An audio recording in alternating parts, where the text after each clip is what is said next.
আজকে আমি আপনাদের জন্য একদম ইউনিক একটা রেসিপি নিয়ে হাজির হয়েছি।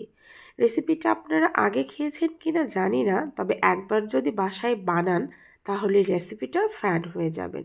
সেটা হলো ধুন্দল ডিম আর চিংড়ি শুটকি দিয়ে একটা তরকারি। রেসিপিটা বানানোর জন্য প্রথমে ধুন্দলের খোসা ছাড়িয়ে ধুন্দলগুলোকে এভাবে তিনকোনা করে কেটে নিতে হবে। এরপরে একটা বাটিতে বেশ কয়েকটা ডিম নিয়ে ওর মধ্যে লবণ, গোলমরিচের গুঁড়ো এবং খানিকটা কর্নফ্লাওয়ার গুঁড়া দিয়ে ডিমটাকে ভালো করে ফেটিয়ে নিতে হবে। ডিম ফাটাতে ফাটাতে বলে রাখি, যারা আমার ভিডিও ইউটিউব থেকে দেখছেন তারা চ্যানেলকে সাবস্ক্রাইব, আর যারা ফেসবুক পেজ থেকে দেখছেন তারা পেজটাকে ফলো করবেন।